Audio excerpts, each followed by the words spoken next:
Olá, sejam todos bem-vindos a mais uma live aqui do canal do Centro de Estudos Fênix. Eu sou Shirley Ferreira, voluntária aqui da escola, e hoje eu vou chamar aqui a minha parceira de todas as lives, a minha mana Jaqueline Horn. Seja bem-vinda.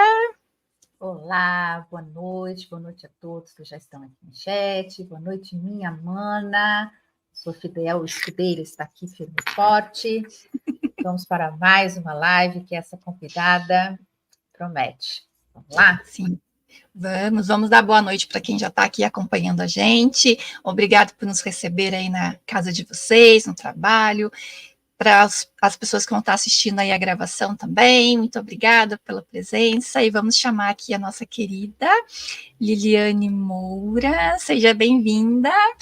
Olá, Shirley, olá, Jaque, como é que estão? Muito obrigada pelo convite, é um imenso prazer poder ter a oportunidade de poder compartilhar um pouquinho da minha trajetória com vocês e para quem está nos ouvindo também. Exatamente. A gente que agradece, né, você aceitar novamente o nosso convite, estar retornando aqui. E, então, assim, para a gente começar o nosso bate-papo, né, o tema ele é bem interessante, né, a espiritualidade no dia a dia.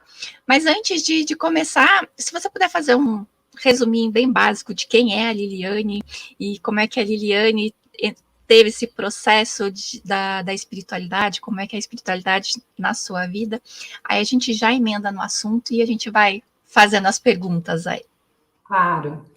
Eu tive uma infância normal, como qualquer criança, mas que eu me lembre desde pequena, eu comecei a ter algumas noções de um plano diferente do físico. Então, eu conto sempre de algumas experiências pequenas de acidentes de carro que eu via, mortes acontecendo nesses acidentes, e eu questionava muito para onde que vai, né, aquele corpo físico que desfaleceu, será que tem algo a mais e acaba ali a vida? Então, essas questões para mim sempre foram muito pontuais quando eu era criança, porque eu tinha a experiência fora do corpo, ou a projeção astral, que é a saída do seu espírito, corpo espiritual, do seu corpo físico, enquanto você está dormindo. A gente pode desenvolver esse tema também mais daqui até o final da nossa live, né? Então, eu tive com 12 anos a minha primeira experiência com os nossos amigos das estrelas e também os nossos amigos espirituais. Mas antes disso, eu lia alguns livros, eu tive contato com um livro que se chamava, na época, eram os deuses astronautas, né? Então, para mim, isso foi uma coisa assim, o que é isso?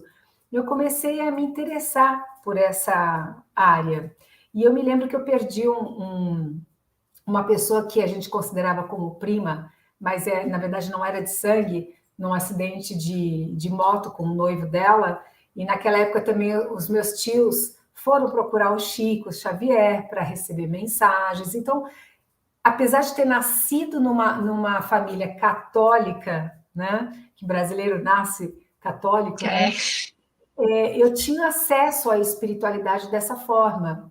Então, o Chico recebeu a mensagem da minha prima, e eu começava a questionar aquelas coisas, como assim, recebeu mensagem de quem? Se ela morreu?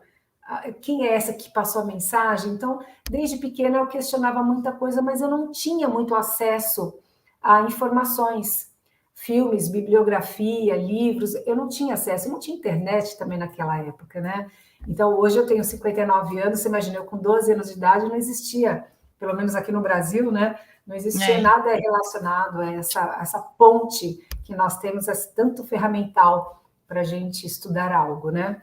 E aí eu fui crescendo com a espiritualidade ligada a esse fenômeno da projeção astral, da experiência fora do corpo, e o contato com esses seres de outros planetas que me vinham durante a noite, e seres espirituais também, que podemos chamar de amparadores, anjos da guarda, amigo espiritual, colega astral, não importa o nome, né? Mas eles apareceram muito cedo para mim. E quando eu tinha uns 17 anos, eu perdi também um amigo de escola, muito próximo de mim, num acidente de carro, e ele apareceu numa experiência fora do corpo na noite do acidente dele. Ele já estava desencarnado, eu não sabia. e ele veio se despedir de mim. E aí, no dia seguinte, eu soube que ia ser o velório dele. Então, essas coisas sempre aconteceram comigo, de muito cedo, desde criança. Então, eu comecei a perceber que existia algo mais além da vida física na matéria apenas. E aí eu fui tentando, sozinha, descobrir isso através das minhas experiências fora do corpo. Questionando, perguntando, explorando as experiências, explorando dentro da minha casa, explorando sair de casa, voar ou volitar, experienciando voar pelas estrelas, pelo cosmos, voar em cima do planeta Terra, em cima do mar. Eu comecei a ter muitas experiências nesse nível. E aí eu fui crescendo, fui sendo adolescente, fui para a jovialidade, aí você começa prestar uma faculdade, começa um namoro, começa a querer se casar, querer ser mãe. Eu fui passando por esse processo todo, normal, da vida de cada um, mas sempre a espiritualidade falando mais forte dentro de mim, mas eu não tinha um acesso a um estudo mais profundo. Eu não conhecia pessoas como hoje eu conheço que pudesse me dar um lastro sério, né, de estudos da espiritualidade. E eu tive um livro de projeção astral do Robert Morrow, na época eu tinha quase 18 anos de idade, que acendeu em mim uma chama de esperança de entender o fenômeno que ocorria comigo desde os 12 anos, de 11 para 12 anos. E aí eu fui crescendo, fui amadurecendo, até que eu conheci o professor Wagner Borges, que hoje é um grande amigo meu, um colega assim da espiritualidade muito que tem realmente uma presença na minha vida muito importante, muito especial. E através dele conheci o Alberto Cabral, do CEFRE também, que é um grande amigo meu também. Então, os dois ambos ligados a essa área da espiritualidade, da projeção astral, da bioenergia, das percepções extrasensoriais, e com o tempo eu fui desenvolvendo esses estudos com ambas as pessoas, e depois que eu vim desenvolver na parte dos contatos extraterrestres, porque eu já fazia fora do corpo, né? Quando eu saía do corpo, esses seres já se apresentavam para mim. E aí, é isso que eu ia te perguntar, como é que começou isso, assim, eles já se apresentavam como extraterrestres ou eles usavam alguma outra forma para não te intimidar, assim, de início? Não, de cara, com 12 anos, eu primeiro acordada vi as naves no sítio do meu pai, numa cidade do interior aqui de São Paulo, chamada Santa Isabel. Nós íamos para lá todos os finais de semana, eu sempre conto essa história, que foi a primeira experiência que eu tive com eles.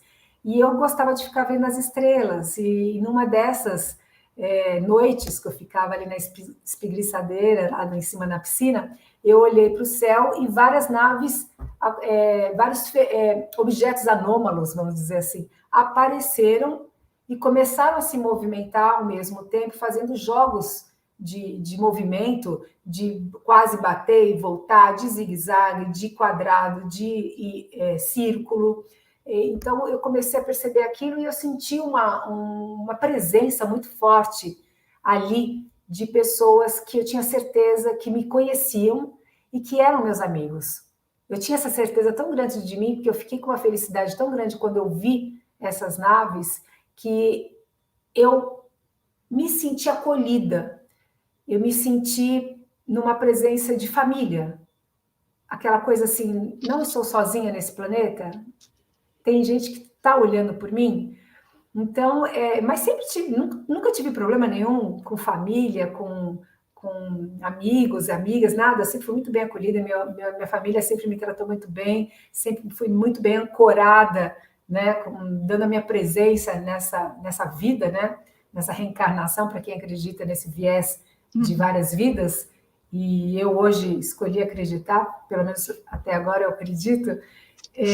Eu acabei que realmente sentindo uma afinidade muito grande e uma presença muito grande deles. E quando eu estava descendo, e de repente eles pararam, isso durou alguns minutos, eles pararam e sumiram, eu desci para dormir, porque minhas primas já estavam dormindo no quarto, e aí eu escutei uma voz dentro de mim falando que eram os amigos de outros planetas. E só isso que eu escutei e fui para o quarto. E quando eu adormeci, eu senti um fenômeno chamado paralisia noturna, paralisia do sono ou catalepsia projetiva, que é quando a sua consciência desperta no meio do processo da saída do corpo espiritual do corpo físico quando nós dormimos. E nessa hora eu despertei, a minha consciência era como se eu estivesse acordada e eu queria gritar o nome da minha mãe, acender a luz, me movimentar e não conseguia. E aquilo gerou um certo medo em mim, um receio de que eu estava morrendo. Eu ia ter uma síncope, um infarto fulminante. E não deu muito tempo de eu pensar nada, eu senti que algo me tirava do quarto e me fez transpassar a parede do quarto. E quando eu cheguei na varanda do lado de fora, desceu um tubo de luz muito forte, muito grande, e me interpenetrou. E nessa parte eu fui sugada para cima e caí de joelhos dentro de uma grande nave, onde eu estava de cabeça baixa, né? E vi 2 pares de botas grandes, e na hora que eu levantei o olhar assim, era um casal muito altos, humanoides, como nós, mas assim, quase 3 metros de altura. E como eu era uma criança, né? Para mim aquilo era uma coisa assim, não assustadora com medo, mas algo diferente do que eu estava acostumada a vivenciar aqui no planeta Terra. E apagaram minha memória. Eu não me lembro de mais nada desse evento. E no dia seguinte, quando eu despertei, eu lembrei de tudo isso. E ali para frente, essa foi a minha primeira experiência fora do corpo, que eu me recordei com lucidez. Dali para frente, eu comecei a ter várias experiências, até me encontrar também com seres espirituais, os nossos amigos espirituais, ou anjo da guarda, amparadores, colega astral. E aí eu comecei a entender melhor o processo da espiritualidade fora da matéria. Encontrei pessoas queridas, desencarnadas da minha própria família, uma avó minha que era mãe do meu pai. Contei para o meu pai que ela se apresentou para mim com um vestido verde, e meu pai disse que ela ela foi enterrada com este vestido verde de florzinhas. Então foram detalhes acontecendo que validava a experiência. E eu fui perdendo o medo de toda essa parte da espiritualidade. Eu sempre fui uma criança assim muito curiosa e não era temerosa, porque eu adorava assistir filmes de terror. Aqueles filmes de Drácula, Cine Mistério, filmes de espíritos, e eu vivia assustando minhas amiguinhas da escola, e elas falam até hoje para mim, nossa, Liliane, eu adorava dormir na sua casa, mas eu sentia um medo, porque você colocava, você assustava a gente com as suas histórias. Então, eu me lembro, esses dias eu me encontrei com um grupo dessas amigas que a gente se conhece desde os 6 anos de idade, então eu sempre tive a espiritualidade dentro de mim, mas sem muito contexto de estudos mesmo mais profundos. Isso eu vim a ter mesmo quando eu conheci o Wagner Borges, foi na década de 90, que eu conheci o Instituto, né, de Projeciologia, e aí sim começou toda o meu percurso de autoconhecimento e o que fazer com tudo isso que eu adquiri desde a infância. Como entender os protocolos de contatos que esses seres faziam comigo desde a infância. Foi aí que eu conheci o Ricardo Gonçalves também. E nessa época de infância sua, você comentava tudo isso que acontecia com você? Você falava para os seus pais? E eles entendiam? Meu pai não. Meu pai não, eu não tinha acesso a esse tipo de diálogo com ele, não. Mas a minha mãe, sim. A minha mãe, apesar de ter sido criada por uma freira, colégio interno, naquela época, no Rio de Janeiro, né? Quando ela veio para São Paulo, conheceu meu pai, casou e teve a gente, eu e meus irmãos. Então, essa freira que criou ela era viva ainda, então era uma coisa muito católica, não se falava dessas coisas. Mas, como eu tinha essas experiências, a minha mãe me levava escondida a alguns centros espíritas. Então, eu me lembro desde pequena, as pessoas fumando charuto, me dando passe, aquela fumaça. Eu lembrava de uns colares de miçangas, que são as guias, né? Então, desde pequena, eu comecei a frequentar esse tipo de lugar, apesar dela ser católica, apesar de eu ter estudado em colégio de freira e depois colégio de padre até meus 17 anos, eu tinha esse viés espiritualista de centros espíritas desde a infância também. Então, quando eu perdi aquele meu amigo com quase 18 anos, o Weber, ele apareceu fora do corpo para mim e deixou no meu quarto, na noite do acidente, materializado um botão de rosa. E na hora que eu peguei o botão de rosa, era sempre, a gente andava em três, eu, ele e uma amiga, a Carminha. Ela também recebeu o mesmo botão de rosa no freio de mão do carro dela, e eu recebi em cima da minha cama. Então, eram coisas assim inexplicáveis. E quando eu fui no centro espírita e levei a rosa, o médium me viu na fila para ser atendida, ele me chamou e falou assim: essa rosa é do corredor? Eu falei: como assim corredor? Aquele que correu com o carro e bateu e morreu. E ele estava correndo muito, esse meu amigo, e morreu num acidente de carro. Então, essas validações eu tive muito cedo, né? Então, para mim era fácil acreditar nesse mundo espiritual invisível. Então, quando eu conheci o Wagner, eu comecei realmente a me aprofundar e me desenvolver parapsiquicamente também, desenvolver minha mediunidade, minha clarividência, minha telepatia, meus contatos com esses seres para ficar uma coisa muito mais... para, na verdade, eu manter todos esses contatos que eu adquiri desde a infância, eu queria entendê-los e manter durante toda essa vida, né? E é o que eu faço hoje, a gente não para nunca, né? Está sempre estudando, sempre praticando, exercitando e tentando nos autoconhecer para a gente se tornar uma pessoa mais equilibrada, até mesmo para poder ter um contato mais sutil com esses seres, né? Sim. E é uma missão mesmo, né? Porque como começou muito cedo, né? E você se vincular, não, né? Vamos se unir logo com o Wagner Borges, né? A missão de vocês se entrelaçar dessa maneira, né? O Wagner já fez live aqui conosco também. Sim, sim. Já tive a oportunidade de conhecer ele pessoalmente também. E assim, é um ser incrível, né? Demais. Sim, e como é que, assim, em algum momento você nunca chegou a ter medo da sua mediunidade, porque assim, você tinha muito aflorado, né? Porque às vezes, assim, as pessoas elas têm alguns sintomas, né, vamos dizer assim, de mediunidade, mas não sabem o que fazer, como é que trabalha, tem medo, né? Eu mesmo sou uma dessas pessoas, né, que eu não sabia o que fazer com essas com algumas coisas que aconteciam, então eu fui para a igreja evangélica, então eu achava que era, né, cheio de crença, então assim, quando criança, minha mãe me levava no padre para ele ir lá rezar, né, porque eu falava coisas assim que iam acontecer e tal, então eu achava que aquilo era errado, né, então não era certo eu saber de algumas coisas que iam acontecer e tal. E assim, como você está acostumada com isso, uma pessoa, ela identificar que ela tem aí, assim, algumas facilidades, alguns dons, né? Tem, assim, alguns sintomas mais específicos que a pessoa fala, nossa, eu não tô ficando louca, eu sou médium, vamos dizer assim. Eu não tinha muito essa noção, né, do que era mediunidade.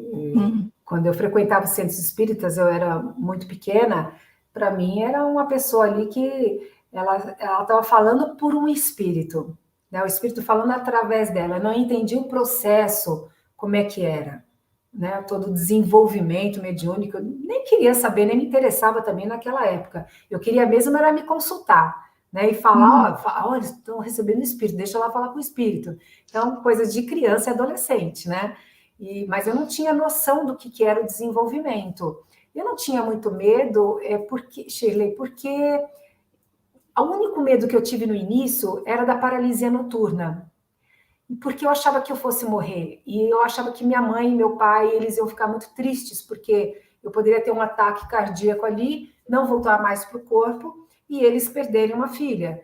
Mas com o tempo, tudo na vida é assim, né? Quando você pratica algo e vai vendo o resultado daquele algo, você vai conhecendo melhor o processo e começa a diminuir o medo do desconhecido. Para mim era uma coisa desconhecida. O ser humano ele tem a tendência a ser temeroso do que ele não conhece, porque ele não domina e não controla aquilo. Então, uma criança passando por uma paralisia noturna, eu já tinha desenvolvido clareaudiência na parte da hipnagogia, que é a saída do corpo, um estado alterado de consciência das ondas cerebrais. Eu escutava os espíritos falando no meu quarto, eu escutava coisas rastejando no meu... Naquela época tinha carpete, né, no meu quarto, e eu achava que o espírito queria tomar meu corpo, tinha algo entrando no meu quarto para me assediar. Então, isso era uma mentalidade infantil de uma criança que assistia filmes de mistério, de Drácula, de espíritos. Então, já tem medo. Por mais que eu tinha coragem de assistir, mas você vai dormir com medo, principalmente quando o fenômeno ocorre com você.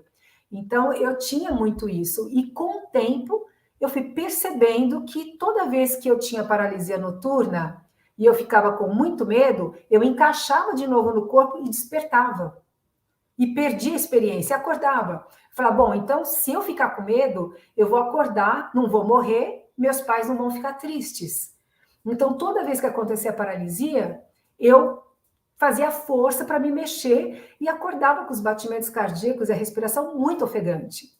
E acendia logo a luz, e dormia com a luz acesa como se não fosse a correr de novo, mas a coisa acontecia de novo, se repetia. Quando teve a primeira vez, depois que eu voltei de Santa Isabel, do sítio, e comecei a ter os fenômenos na casa do meu pai em São Paulo, dos meus pais, eu comecei os amparadores, os mentores, começaram a me tirar rápido da paralisia noturna, e quando eu me via, já estava fora do corpo. E não dava nem para eu retornar ali, porque eu olhava para o meu corpo assim, eu falava, nossa, o que eu faço agora? E aí eles já me tiravam do quarto, eu já transpassava a porta ou a parede, para que eu avançasse um degrau, um step a mais, né? Um passo a mais do que só ficar tendo paralisia, ficava com medo e acordava. Tinha paralisia, ficava com medo e acordava. Então, eles começaram a me tirar da paralisia e eu ia para o corredor, eu explorava a minha casa. Minha mãe, uma noite, eu lembro muito, muito forte isso, ela tomando água. Nós tínhamos uma cachorrinha chamada Mink, era Tenerife. A Mink me viu e começou a latir para mim. A minha mãe falava, para, Mink, para. E eu falava, mãe, ela nem aí. Aí eu comecei a perceber, nossa, será que o cachorro enxerga espírito, né? Minha mãe não está me enxergando nada. Então, eu comecei a perceber que eu voltava para o corpo e estava tudo bem. Aí que eu fui dominando a experiência, o fenômeno, fui perdendo medo. Então, é um percurso, né? Você vai caminhando e vai perdendo medo através do conhecimento. Mesmo que eu não tivesse leitura, bibliografia sobre o que estava ocorrendo comigo, a constância das experiências me fez perder o medo. Porque eu via que eu voltava e retornava e não morria. Falei, bom, então já que eu não morro, vamos explorar o fenômeno. Aí eu comecei a ter coragem de sair de casa, comecei a ter coragem de andar nas ruas, comecei a correr demais e de repente eu me vi volitando, voando, flutuando. Aí comecei a voar. Então eu fui explorando. Quando eu vi, eu sabia fazer muitas coisas que não tinha como eu aprender isso. E aí você percebe que você traz isso, ou de algum período intermissivo entre vidas, antes de reencarnar, ou de outras vidas também. Não como uma missão, mas como uma forma de autoconhecimento que você já treinou isso em alguma determinada vida ou vidas, que de alguma maneira isso vai facilitar algo que você tenha que trabalhar nessa vida, ou que você queira fazer, ou que você queira desenvolver. E no meu caso, a ficha caiu, vamos dizer assim, né?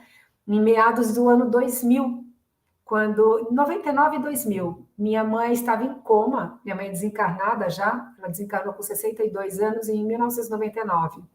E ela estava no hospital aqui em São Paulo, Santa Catarina, ali na Avenida Paulista. Ela teve ela tomou um tombo no banheiro, que ela foi atender a porta através do banheirinho, bateu o maxilar na banheira e foi fazer uma radiografia porque ela estava com dor. E na radiografia saiu um meningioma no lobo frontal, na testa, um tumor, mas era benigno. E aí nós fomos, eu a levei no médico e tudo mais, o médico falou assim, olha, vamos operar, em uma semana você está em casa. Mas a minha mãe sofria de pressão alta. E antes da cirurgia, essa freira que cuidava dela já era desencarnada, Ela apareceu para mim fora do corpo, me tirou do corpo, nós voltamos rodopiando no quarto, no meu quarto, ela por trás de mim e falou assim: filha, você sabe que todos nós um dia voltamos para casa. Chegou o momento da sua mãe. E eu acordei assustada. Ela já tinha caído, já tinha feito a radiografia, eu sabia que tinha um meningioma. E eu fiquei com isso dentro de mim. Eu falei, não é possível, minha mãe é muito nova, não vai morrer agora. Que isso, né? E eu saí, nessa época eu era separada, eu tinha me divorciado também, e morava com ela na casa dela, com as minhas filhas. E nós estávamos voltando no médico, aí eu parei no farol, ela falou, filha, eu acho que a minha missão aqui já acabou. Eu sinto que eu vou morrer. Eu falei, mãe, imagina, não fala isso, tem tanta coisa para viver ainda, você é muito nova. Para vocês imaginarem, minha mãe tinha 62 anos, hoje eu tenho 59. É a mesma coisa que hoje eu senti que minha vida já acabou. Já acabou. E eu sinto que tem muita coisa. Então, era o que eu sentia da minha mãe naquela época.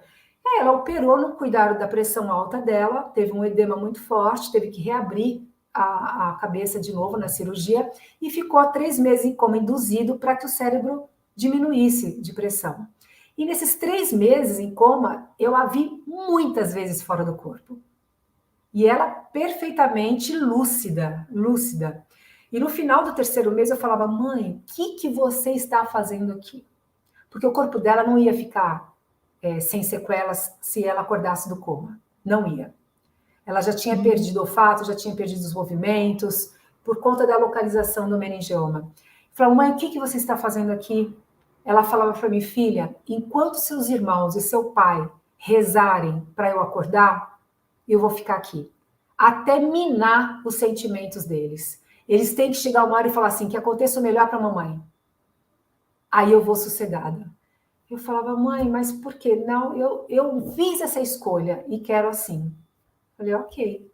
E aí foi que chegou o momento, o Wagner, inclusive, me ajudou muito no desencarne da minha mãe, muito mesmo, e me alertou até que realmente, pelo que ele estava vendo, ele foi até o quarto onde ela estava no hospital e realmente confirmou que parecia que ela ia desencarnar mesmo, era o momento dela.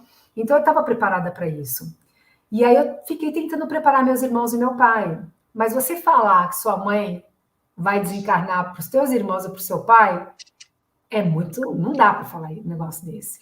Aí você é negativa, você não quer que a mamãe viva, você imagina, né? Então eu não podia falar. Eu simplesmente ficava ao lado deles, né?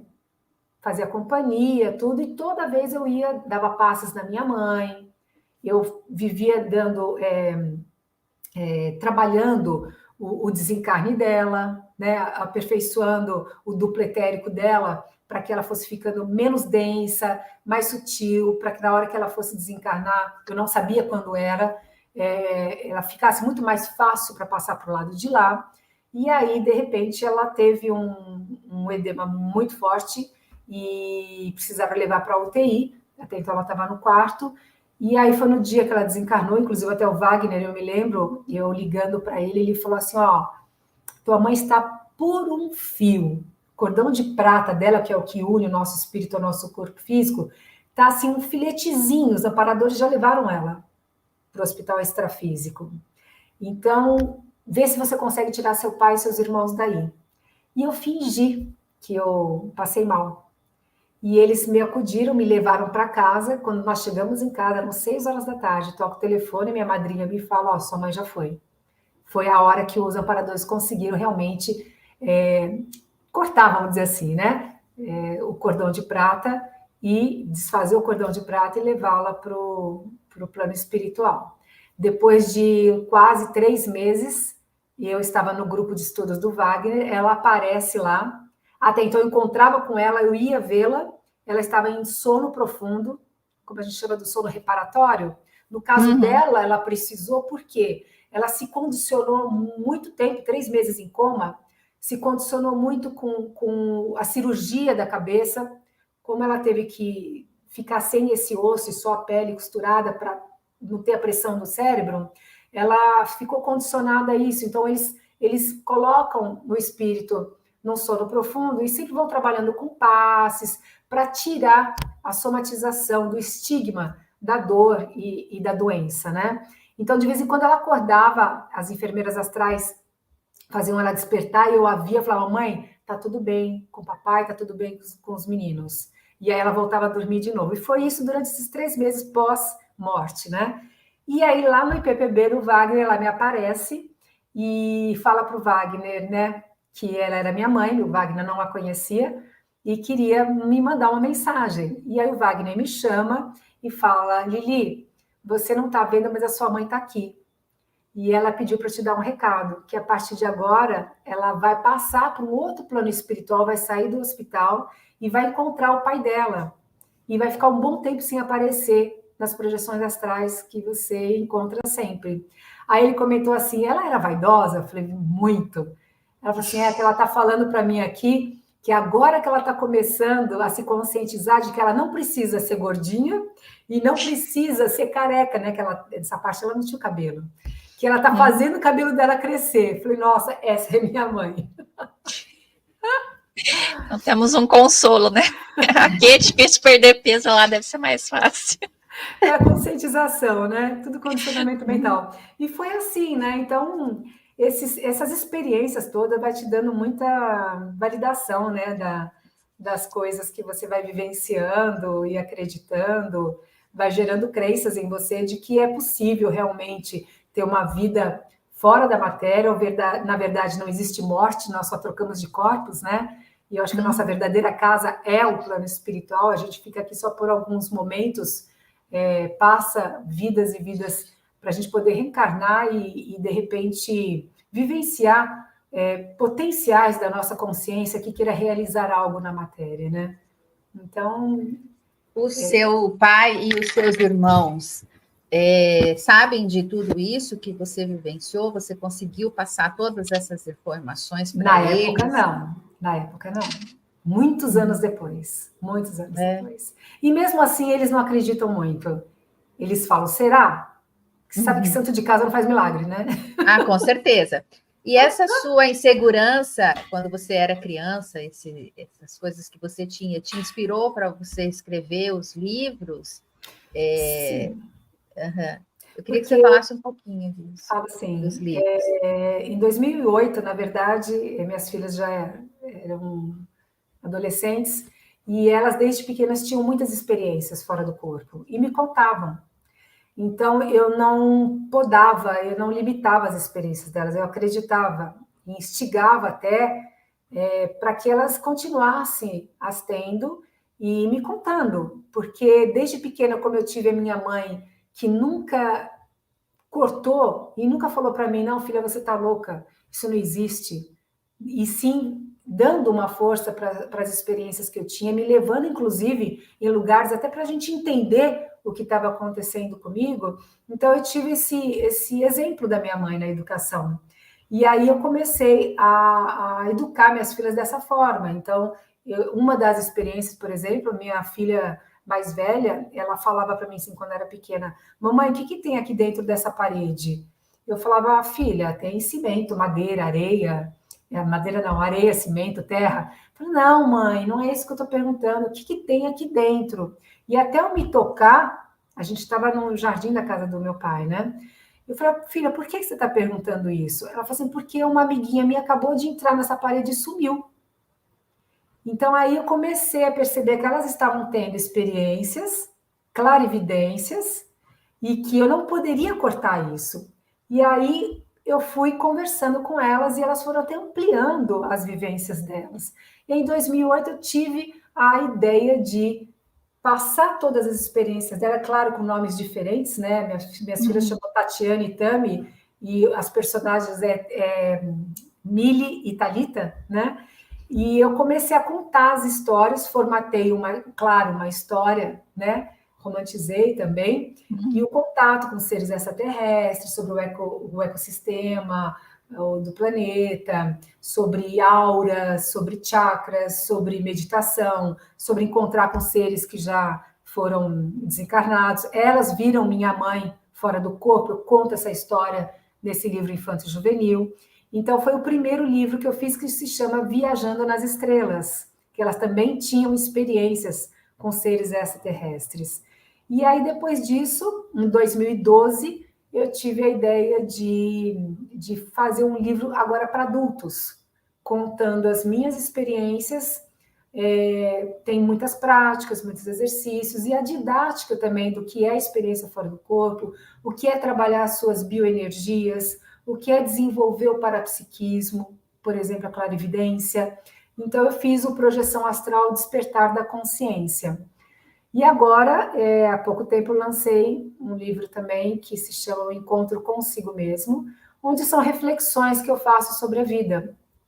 E estou escrevendo um outro livro agora que é só sobre paralisia noturna, que é a catalepsia projetiva, que é exatamente para as pessoas perderem o medo desse fenômeno para poder avançar nos estudos da experiência fora do corpo, que é uma experiência em que todo mundo faz, né? Não adianta você negar isso, você pode ser católico, evangélico, espírita, ateu, você vai sair do corpo quando você dormir, porque nós precisamos sair para desintoxicar a mente e a psique.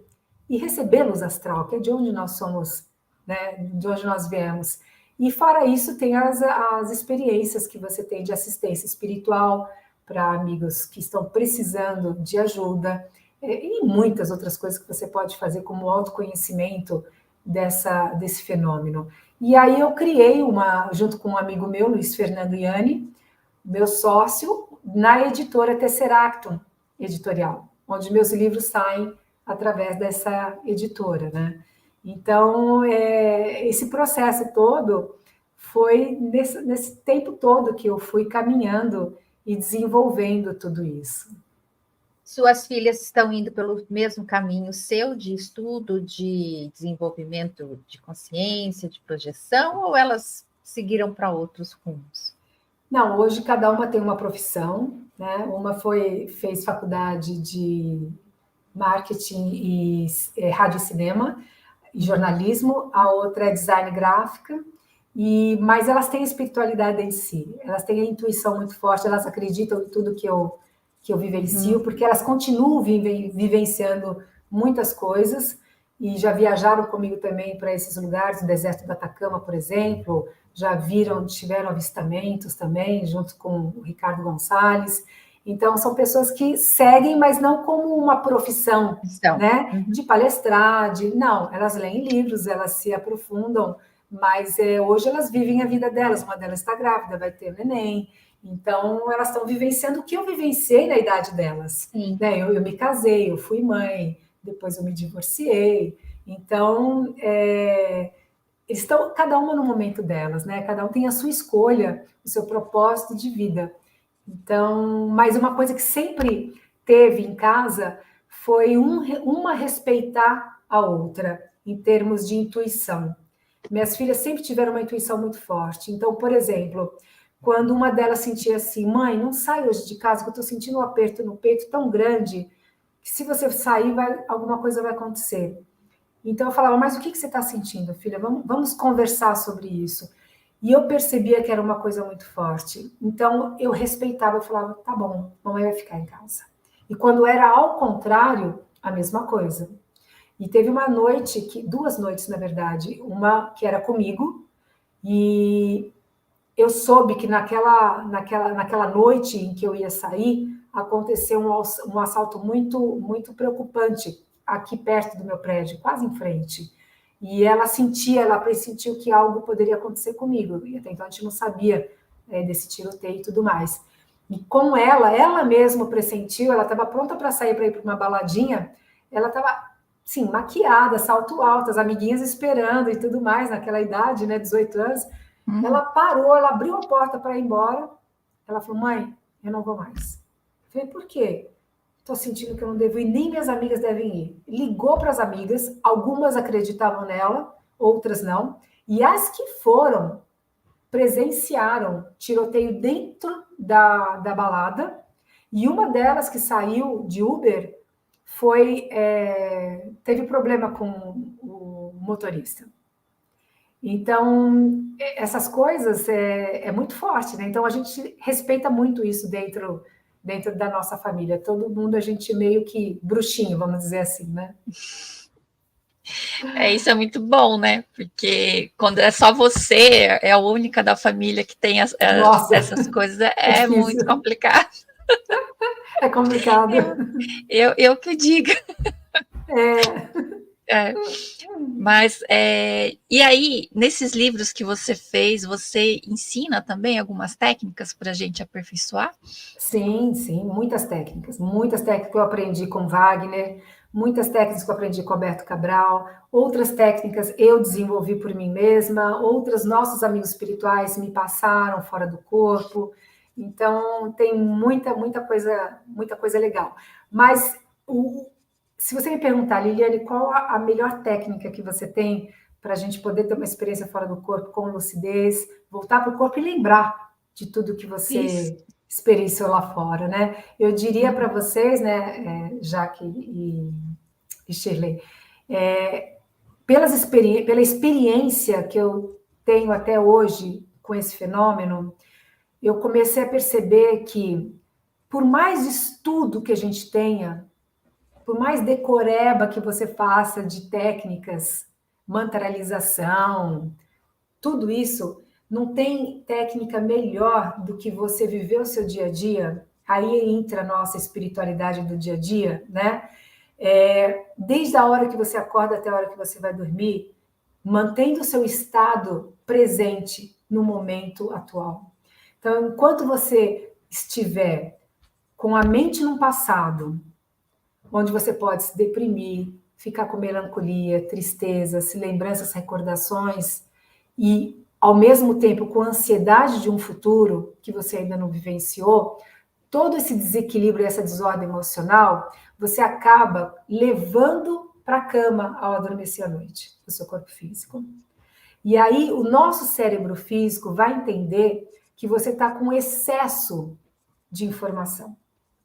E nós precisamos sonhar também, porque nós temos o sonho e nós temos a experiência fora do corpo. O nosso cérebro físico precisa sonhar para desintoxicar.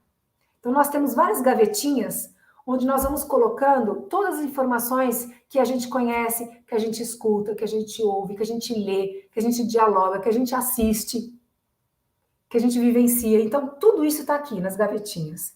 Na hora que você vai adormecer, a sua consciência não precisa dormir e nem precisa sonhar. Na hora que ela sai, deixa o corpo físico, através do corpo espiritual, o seu cérebro, ele está desintoxicando nessa parte, a parte física do cérebro. E a sua consciência sai para ter a experiência. Então, se o cérebro entender que você foi dormir com excesso de informação e preocupação, ansiedades ou depressões, desequilíbrio, ele entende que na hora que você volta da experiência, encaixou o espírito no corpo físico, ele joga e encapa todas as suas experiências reais com onirismo, ilusão, jogando referências que para ele existe. Porque muitas vezes, por exemplo, se eu saio do corpo, sou abduzida por uma nave extrafísica de um extraterrestre. O que o cérebro físico conhece de nave extraterrestre? Eu nunca voei numa nave extraterrestre fisicamente. Por enquanto ainda não. Ele vai encapar o quê? Ele vai jogar um helicóptero, um avião, um ônibus, um trem, algo que ele conheça. E aí eu acordar com aquele sonho meio bagunçado de que eu estava dentro de um avião e, na verdade, eu perdi a referência real por conta do excesso de informação. Veja bem, eu disse que a gente precisa sonhar. Então, 8 horas de sono, mais ou menos, 1h30, nós temos os sonhos. Sonhos fisiológicos mesmo, necessários. Mas o resto da noite, para quem dorme 8 horas, né? A gente entra e sai do corpo o tempo todo, movimentando nas ondas cerebrais. Então, esse de sair e entrar são as experiências que nós vamos tendo fora do corpo. Então, você não precisa encapar suas experiências fora do corpo. Como que você faz isso? Mantendo a lucidez no seu dia a dia, dando sua presença no estado presente em cada momento que você está falando. Eu estou aqui com vocês, eu estou conversando com vocês, não estou preocupada com mais nada. Desligando aí, eu tenho um compromisso, eu vou compartilhar a minha presença naquele compromisso. Agora eu vou estudar, vou pegar um livro, vou estudar, eu vou inteira naquele estudo. Isso é manter a lucidez. Então, se você é lúcido no seu dia a dia, por todas as escolhas que você faz e mantém essa lucidez em cada atitude, quando você vai adormecer, seu corpo físico vai adormecer, porque a gente é lá fora o que é aqui. Eu sou no plano espiritual o que eu sou aqui. Eu não sou anjinho lá fora, sou cheio de luz. Não. Se eu estou ruim aqui, eu estou ruim lá. Se eu estou bem aqui, eu estou bem lá. Então, se eu estou indo dormir sem excesso de preocupação, estou lúcida no meu dia inteiro, eu vou levar essa lucidez para fora do corpo. Vou ter aquele pico de sonho fisiológico, mas eu vou ter também a experiência fora do corpo. E vou trazer a rememorização. Essa é por isso, técnica. Então, que às vezes a gente fica naquela, eu não sei se eu sonhei, eu não sei se isso aconteceu, que você fica meio perdida, assim, a mistura das duas coisas, Mas aí eu dou uma dica, quando você perceber que você é protagonista da cena, quando você percebe que você faz escolhas, você está numa experiência fora do corpo. Quando as imagens começam a aparecer com onirismo, a janela virou uma cabeça de elefante, de repente a sua amiga virou uma coisa estranha com quem estava conversando, tudo isso você não tem controle da cena, você está no sonho fisiológico. Quando você começa a tomar a decisão, eu quero ver minha mão, eu quero puxar o cordão de prata, eu quero volitar, voar, eu quero sair pela direita. Quando você faz escolhas, você está numa experiência fora do corpo, numa projeção astral. Sim. E às vezes acontece comigo de eu acordar e ver que eu não acordei, tipo, acordar dentro do sonho, vamos dizer assim, né? E aí, esse tempo atrás aconteceu comigo isso 2 vezes, no mesmo sonho. Tipo, eu acordar, pensei que eu acordei e eu não tinha acordado, aí eu acordei de novo, eu vi que ainda não tinha acordado, assim. Esse é um fenômeno que ocorre. Quando o seu corpo físico está dormindo, aonde quer que ele esteja, existe, vamos falar assim, nós temos o corpo espiritual, resumindo bem, tá? Corpo espiritual ou corpo emocional, que é o corpo das emoções. Corpo mental, o corpo dos pensamentos. Corpo físico, corpo das atitudes aqui na vida real. E nós temos um campo bioelétrico ou duplo etérico, que não é um veículo de manifestação da nossa consciência, ele é uma cola que gruda esses corpos sutis no nosso corpo físico. Sem esse duplo etérico, aonde estão instalados os nossos chakras, que são vórtices de energia, onde nós recebemos vitalidade do próprio ar que nos permeia, ou conhecido como prana, chi, ki, né? Pelos chineses, taoístas, japoneses, hindus. E o que acontece? Na hora que você vai dormir, esse duplo etérico se expande. Ele se expandindo, solta o seu corpo espiritual e o corpo mental e a consciência. Soltando, você fica super sutil e rarefeita. E aí fica muito mais fácil para você se desprender.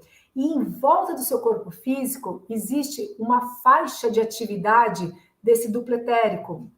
Esse duplo etérico nada mais é do que o nosso cordão de prata, que une o corpo espiritual ao corpo físico. Por quê? Aqui nós estamos dormindo, o corpo físico e os corpos sutis encaixados. Você não saiu do corpo ainda, tá? Não adormeceu. E o duplo etérico envolvendo tudo isso. Quando você começa a sair do corpo, esse duplo etérico é cheio de ramificações energéticas, filamentos energéticos. Então, conforme você vai se afastando, esses filamentos vão se afunilando, criando assim um cordão de prata. Então, esse cordão é também o próprio duplo que está envolvendo o corpo físico e o duplo que está envolvendo o corpo espiritual. Então, existe o quê? Uma faixa de atividades desse duplo em volta do seu corpo físico de um diâmetro de mais ou menos 4 metros em volta do seu corpo físico.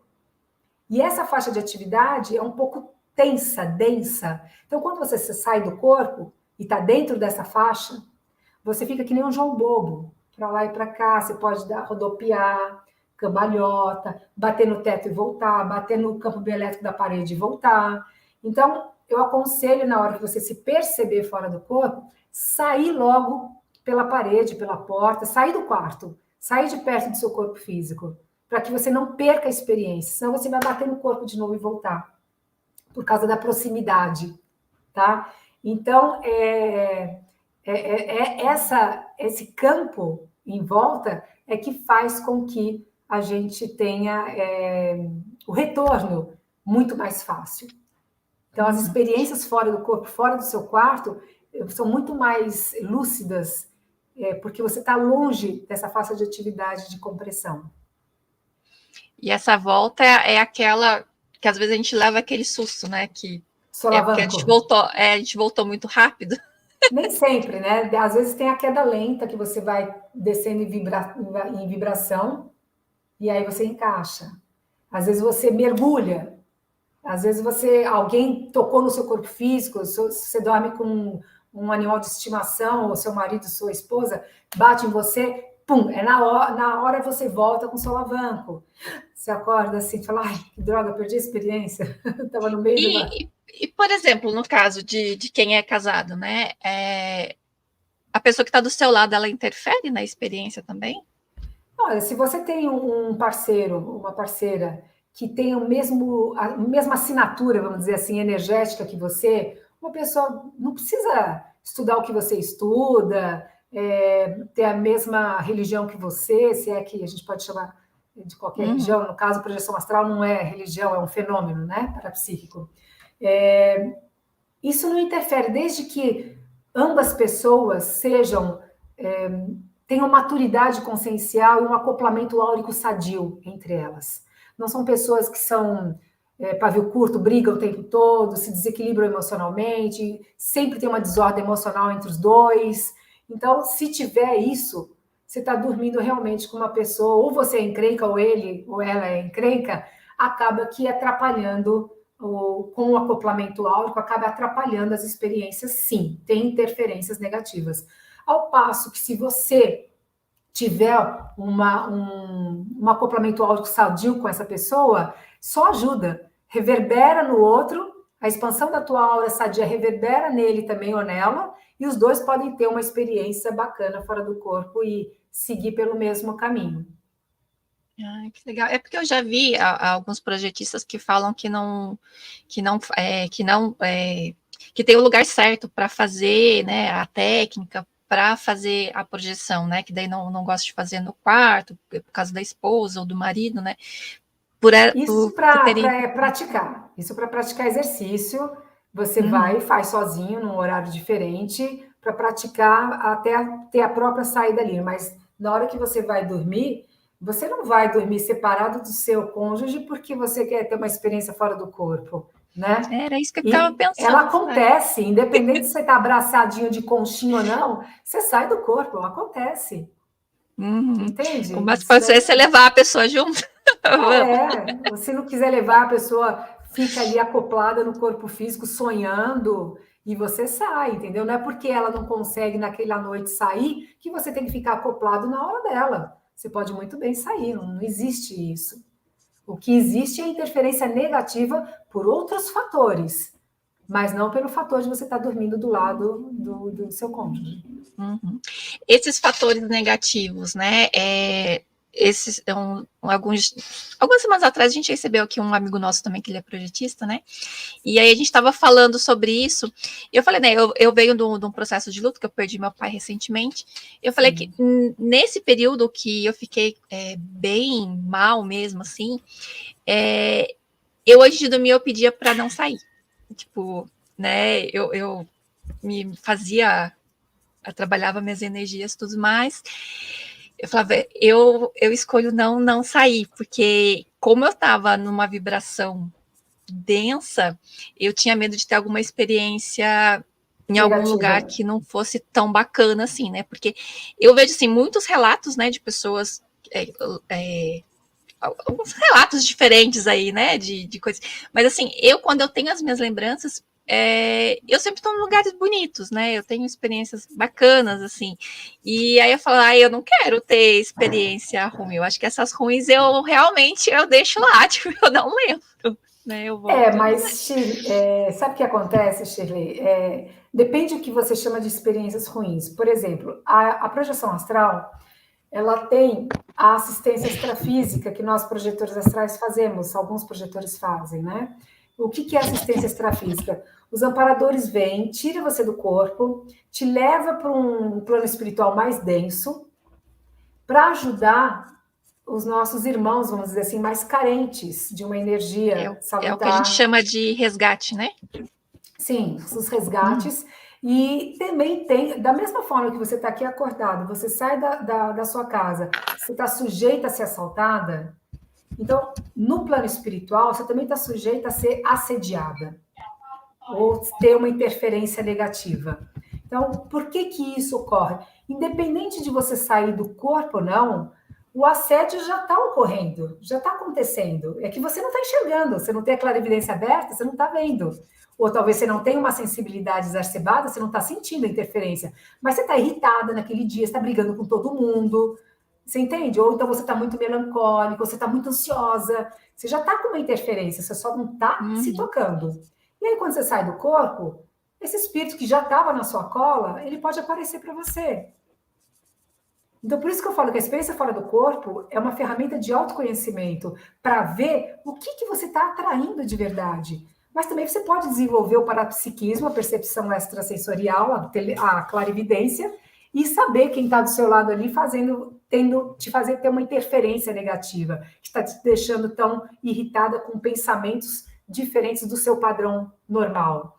Então, essas coisas, medo de você ter uma projeção astral negativa, você tem os amigos espirituais, se você é uma pessoa que faz o bem, uma pessoa que ajuda as pessoas, quanto mais iluminada você for para se predispor a ajudar, claro que você, quanto mais luz tem, mais você vai ser vista. Aí a pergunta é aquela, você prefere ficar no anonimato, não ter assédio e também não fazer nada por ninguém? Ou você prefere realmente vibrar na luz e ser visada, mas quanto mais você se fortificar naquele seu trabalho, naquilo que você quer como ser espiritualista, mais proteção você tem. A sua proteção é o seu padrão mental e seu padrão emocional. O que você pensa o dia inteiro, durante o dia todo, e o que você sente. Isso vai fazer você atrair um assédio ou não, uma experiência ruim ou não, tanto fora do corpo quanto aqui. Aqui mesmo, né? Então a diferença está no que você sente e no que você pensa. Sim. Essa parte de ir trabalhar, né? Isso acontece bastante, assim. Mas aí eu não encaro como uma experiência negativa, né? Mesmo que às vezes a gente vê muitas coisas. Mas assim, eu não volto impactada com aquilo, né? Eu sei que eu estava ali para isso e tal. Eu me coloco, né, à disposição. Mas meu medo era assim, né? Tipo, que eu estava vibrando na raiva, assim, né? Porque a gente tem um momento, né, de não aceitar. Se você está num padrão emocional ruim, claro, né? Claro. Então, eu falei assim, como o processo, né, de desencarne dele foi um pouco revoltante, assim, para mim. Então, eu demorei, eu tive um processo, mas eu respeitei o que eu estava sentindo, né? Eu olhava, eu identificava, falava, então, agora eu não consigo ajudar ninguém, então eu quero ficar. E os amparadores respeitam isso. A gente chama de recesso projetivo. Quando você passa por uma perda, seja de ente querido, um emprego, um divórcio, uma doença, eles dão um recesso projetivo nessa parte de assistência espiritual. É o momento seu que você tem que ter os pés no chão, ancorar na terra, para você poder atuar como um ser vivo aqui mesmo. O seu trabalho é aqui, né? Ou quando você dorme é outra coisa, mas se você não tem uma maturidade consciencial naquele momento, porque você está passando por alguns problemas, eles respeitam demais, demais. E você para de fazer as assistências e cuida, enquanto você cuida do que é necessário aqui na vigília. Sim, é isso, eu percebi mesmo, que realmente, nesse período, eu não tive, eu não tinha pesadelos, eu não tinha nada, assim, eu deitava, pá, dormia, eu dormia mesmo, eu não tive tinha muitas recessões. Eu falei, nossa, aí eu falava, não, realmente faz sentido a gente falar, né, porque eu acho que a gente precisa tanto pedir, né, o auxílio, quanto a gente também deixar claro, né, quando você está disposta a ser... Não, eles sabem, Shirley, né? Eles sabem. Por mais que você peça até para continuar fazendo, se eles acharem, eles sabem muito mais dos bastidores do que a gente. Se eles acham que você não tem energia suficiente para isso, que você precisa de um tempo, por mais que você queira, sabe aquela pessoa que perdeu um ente querido, mas trabalha numa empresa, o trabalho vai ser a melhor coisa para ela poder desviar, né? Desviar, então, fora do corpo é a mesma coisa. e às vezes o chefe chega para a pessoa e fala, não, tira um tempo para você. Amparador é assim também. Por mais que você queira, ele sabe, não é o momento, então não há assistência. Então, essa coisa de pedir ou de expor, entendeu? É uma coisa meio que É natural. desnecessário. É desnecessário. É desnecessário. Ah, sim.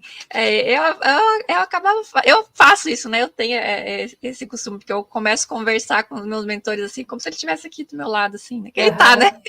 Aí eu vou falando, assim, mas eu sinto a necessidade que eu preciso expressar, né? De tipo, olha, eu tô falando aqui, porque vai que não tá, porque eles leem a nossa mente, né? Mas tipo, faz vai de que eles não estão conta. escutando.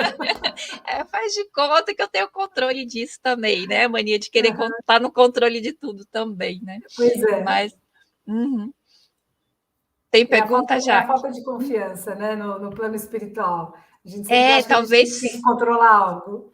Então, talvez por eu não ter a audiência, né, nítida, a gente fica muito nessa de sentir a intuição, de sentir no coração, Sim, né, a resposta. sim. Porque eu acho assim, quando você tem esse canal aberto, né, eu acho que facilita muito, porque você pergunta, você ouve a resposta, né? Agora, Sim, quando você tem que ficar ali no sentir, será que entenderam o que eu falei? Será que me ouviram? Pode fazer a pergunta, Jaque. O Mauro Andrioli, ele pergunta: o encontro com um extraterrestre de diferentes procedências do cosmo num sonho significa que estamos em diferentes estágios de consciência. Existe alguma razão do porquê o aconteceu com aquela raça, que é o encontro com aquela raça, pelo que eu entendi? Oi, Mauro, tudo bem? O Mauro é um grande amigo e, aliás, vocês precisam convidá-lo para uma live, porque ele tem um trabalho maravilhoso com arquétipos. Convidado já. Muito bacana o trabalho dele. Mauro, quando eu falo de maturidade consciencial, né, isso vem de uma forma de você entender o cosmos, entender o processo em si da própria consciência, o que ela quer como potencial de realização. E quando você entende o que é uma consciência, quer dizer, a gente especula, né? Porque a gente não sabe nada, né? A gente só vive nas especulações. O que é verdade, né? Mas a gente expande mais a nossa consciência para uma aceitação de um universo coeso, onde existe de tudo. Da mesma forma que aqui no planeta Terra existem várias raças, né? O japonês, o americano, o brasileiro, o africano, o austríaco, e dentro até de uma mesma raça existe de tudo, aquela pessoa que assalta um banco, aquela pessoa que faz um reiki num cachorrinho, né? Os dois sendo brasileiros com dois trabalhos diferentes, vamos dizer assim. Isso existe no cosmos também, e a gente vibra aquele padrão, aquilo que eu estava falando sobre padrão emocional e padrão mental. O que você quer como ser encarnado? O que você quer atrair para você? O que você quer experienciar como consciência? Então, esse percurso todo vai tendo um trabalho de autoconhecimento, onde, por mais que você tenha tido na sua vida várias situações que você fez umas derrapagens, patinou bastante em certas atitudes que hoje você entende como interferências negativas, vindo de você mesmo, de padrões negativos teus. Eu sou melancólica, ou eu sou deprimida, ou eu só penso negativamente, ou eu só reclamo da vida que está uma porcaria, ou eu só falo mal dos outros, aponto o dedo sempre para os outros. Você vai criando um certo padrão que em um determinado momento da sua vida, ou vidas, né? Após vidas, você percebe que certas coisas funcionam para você e outras não. Então você vai se moldando numa melhor maturidade consciencial até você alcançar um nível de consciência mais madura para atuar como ser vivente. E aí você vai atraindo colegas ao seu lado, físicos, vai atraindo espíritos afins a você e seres extraterrestres, raças de extraterrestres afins de você, que nós chamamos de mesma agenda cósmica, vamos dizer assim. Um mesmo plano cósmico de de experiência de vida. Então, quando você sai do corpo, né? Você tem experiência com várias raças. Eu nunca tive uma experiência com uma raça que não tivesse uma agenda que eu considero do bem, que eu considero que queira o bem do planeta, que eu considero que queira o bem de uma maturidade consciencial. Eu nunca tive. Então, eu não posso dizer como é que é estar diante de uma raça dessas. Todas as raças que apareceram para mim, sejam Greys, né? Já tive vários Greys bacanas, mas é aquilo. Não é porque eu estou falando que eu tive uma experiência com Greys que todos os Greys têm uma agenda positiva. Mas os que me contataram são positivos. Os seres humanoides, né, de Alfa Centauro que me contatam, têm uma agenda positiva, que eu considero como positiva. O que é? Uma maturidade consciencial numa equivalência de tratamento com a gente, de respeito mútuo, de uma forma tão intensa, tão singela e tão bonita, que é um respeito pela vida. Então, eles compartilham a vida dele com a tua e você se sente uno com eles. Então, eu só conheço esse tipo de raça. Acredito que existem outros tipos de raças, outras agendas? Sim, acredito. Tem várias agendas cósmicas, universais. Então, é possível tudo, mas tudo vai depender do que você está vibrando como sentimento e como padrão mental. Espero que eu tenha respondido. É sempre aquilo, né? Do semelhante atrai semelhante, né? Exato. Perfeito. Tem mais uma pergunta aqui, André Luiz. Por que tem pessoas que têm muitos sonhos sexuais e regiões de baixas vibrações? André Luiz. Oi, André, obrigada pela pergunta. Os sonhos, né, de sexo, isso existe. Existe uma palavra que é muito conhecida como sucubus e incubus, né, que a gente conhece na espiritualidade, que é o assédio de mulher para homem e assédio de homem para mulher, né? Então, eles dividiram em sucubus e incubus. Mas pode ser mulher para mulher, homem para homem, não importa. O que importa é a energia que vai ser sugada e vampirizada. Por que isso ocorre? Tem vários motivos, né? Tem promiscuidade, libertinagem, pessoas que só vibram nessa energia sexual, sem sentimento, apenas pelo sexo em si. Então, aquelas pessoas que não saem com uma determinada pessoa apenas, tem um carinho pela pessoa, tem um amor pela pessoa, uma amizade pela pessoa, e o sexo é secundário tudo a isso. O sexo é uma coisa que faz parte desse enlace, né, de relação. Então, quando é assim, não tem por que você ter assédio sexual. Agora, ao passo que você é uma pessoa, um cara ou uma mulher que tem vários parceiros ao mesmo tempo, ou cada hora um parceiro e você não se apega a nenhum, você está tendo trocas energéticas sexuais com diversas pessoas, com padrões sexuais diferentes. Alguns assimilares ao seu, outros não. Outros mais sutis, outros mais pesados, outros mais densos. E você vai acumulando essa assinatura sexual de cada pessoa que você está mantendo essa relação, e isso vai existindo um acúmulo no seu chakra sexual, que é aquele vórtice de energia que eu falei que nós temos no duplo etérico. 7 principais, né? Coronário, frontal, laríngeo, cardíaco, umbilical, sexual e no períneo, o básico. Então, o sexual vai ficando num acúmulo tão grande dessa energia que tem um excesso de ectoplasma parado ali, onde os espíritos desencarnados observam que certas pessoas têm esse acúmulo de energia estagnada, ou excesso de acúmulo de tanto manter relações com várias pessoas diferenciadas na promiscuidade, vamos dizer assim, eles vampirizam. Por que eles vampirizam? Porque o espírito, quando desencarna, o espírito mais denso, que ele está ligado mais na Terra, na crosta paratroposférica do planeta, que é aquele espírito que em vida era desequilibrado, vamos falar da parte sexual, era promíscuo, vivia assediando as mulheres ou os homens, tinha o sexo como uma coisa muito, muito negativa, vamos dizer assim, de realmente só isso que era importante para ele, ou mesmo pessoas que são totalmente desequilibradas emocionalmente ou mentalmente, essas pessoas, quando desencarnam, levam. Lembra que eu falei daquele duplo etérico que cola os corpos no corpo físico? Esse duplo etérico faz parte do corpo físico. Quando você morre, ele fica na Terra, tá?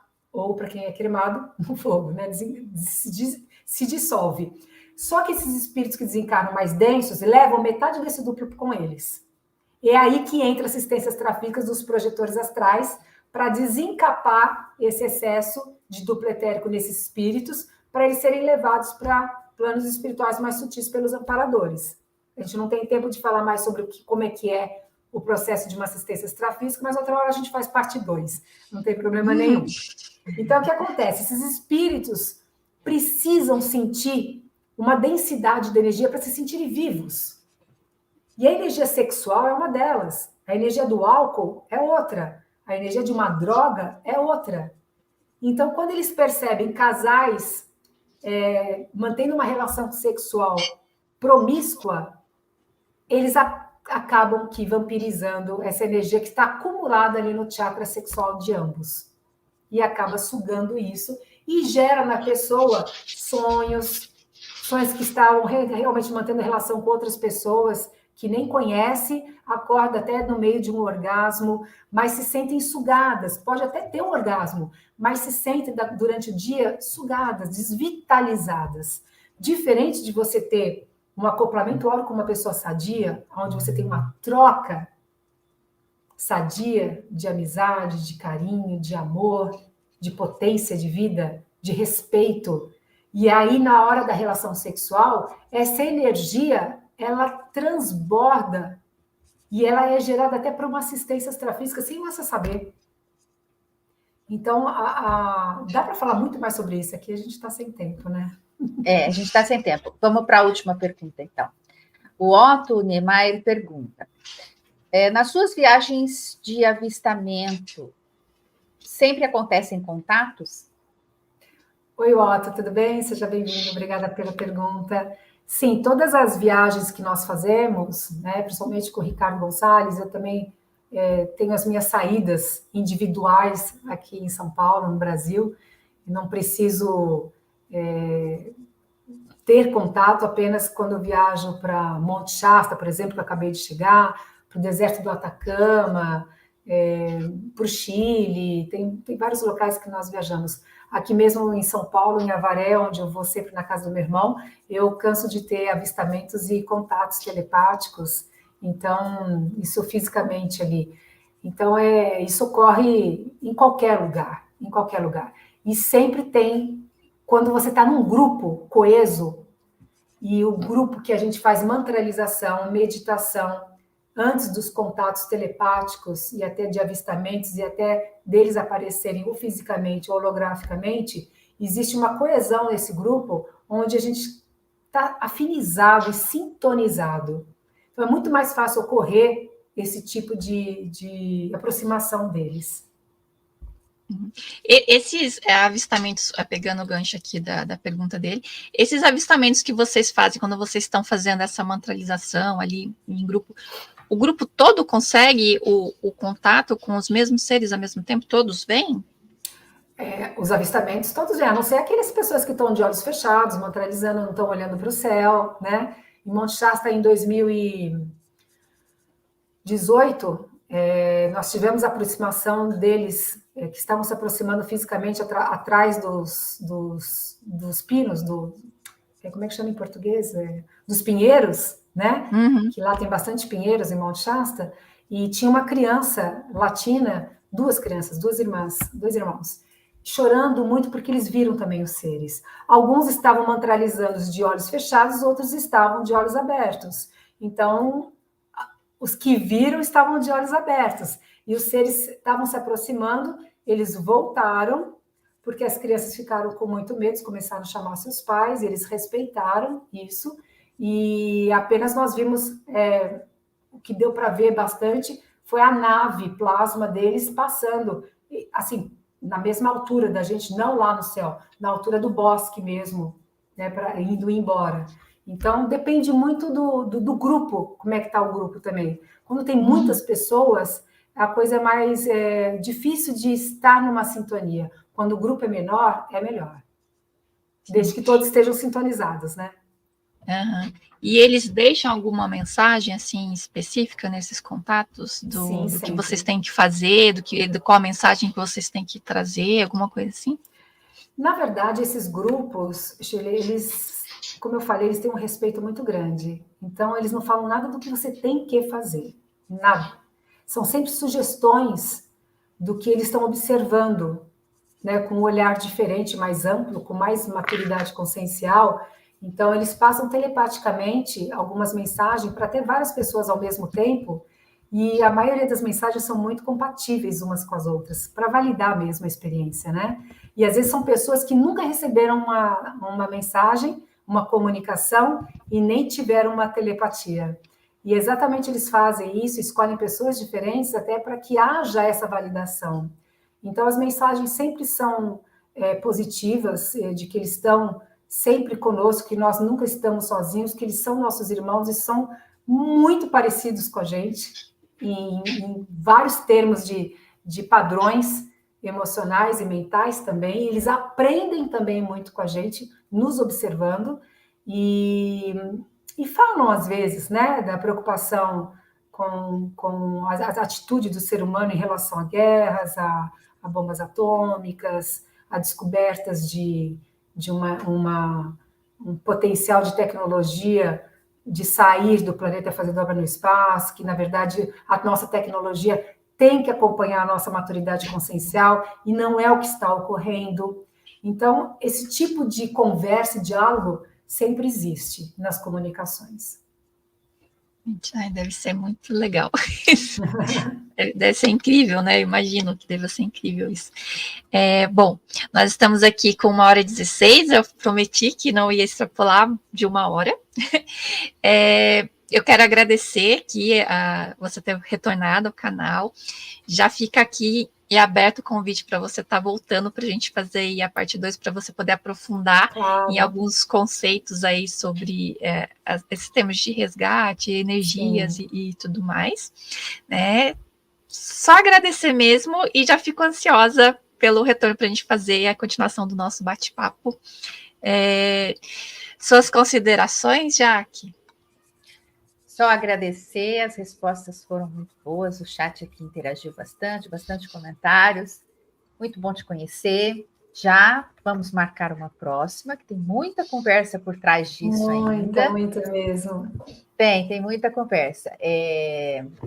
Então, na próxima vez, você vai falar mais das suas viagens. Obrigada, já. Um tema só disso, tá bom? Gratidão, minha mana, gratidão a todos. Obrigada pelo convite, obrigada, Shirley, Jaque, e vocês todos que ficaram com a gente até agora. E para os que vão também assistir a gravação depois, foi uma grande oportunidade sempre para poder compartilhar um pouquinho. E eu sempre falo para as pessoas, né? Vocês não precisam acreditar nas minhas experiências. O legal é a gente poder dar um norte para quem está buscando algo, para vocês terem a experiência de vocês, né? A vivência de vocês. Às vezes pode bater com a minha, né? E aí a gente troca figurinha. Às vezes é totalmente diferente e não tem certo e a experiência errada. Só tem experiência. Isso é a coisa mais importante. Questionem muito tudo, porque a melhor coisa que a gente faz é sair de uma live com mais perguntas do que respostas. Isso quer dizer que você está buscando, que você quer se aprofundar mais no seu autoconhecimento, descobrir um monte de coisa, e nunca a gente vai descobrir tudo, pelo menos não numa vida, né? Isso faz parte, né? É tão gostoso, é tão bom a vida, né? Tanta coisa para a gente descobrir. Mas é isso que nos mantém, claro, mais espiritualidade curiosos. No dia a dia, viver seu espírito. Viver o espírito mesmo. Gratidão, então, assim, Liliane. A dica, então, de hoje é viver o hoje, né? Para a gente poder trazer as nossas recordações das nossas experiências, né? Eu espero conseguir lembrar de ter essa habilidade de lembrar tudo. Treino diário, responsabilidade. Gratidão. Então, até a próxima. Lembrando que domingo Obrigada. estaremos aqui de novo às 20 horas com o convidado Ted Heidke, falando sobre intervenção planetária também. Então, fica aqui o convite, se você estiver disponível, nos acompanhar pelo chat também, poder interagir, fazer perguntas. Gratidão, Liliane, gratidão, Centro de Estudos Obrigada. Fênix, e até a próxima. Beijo para todos.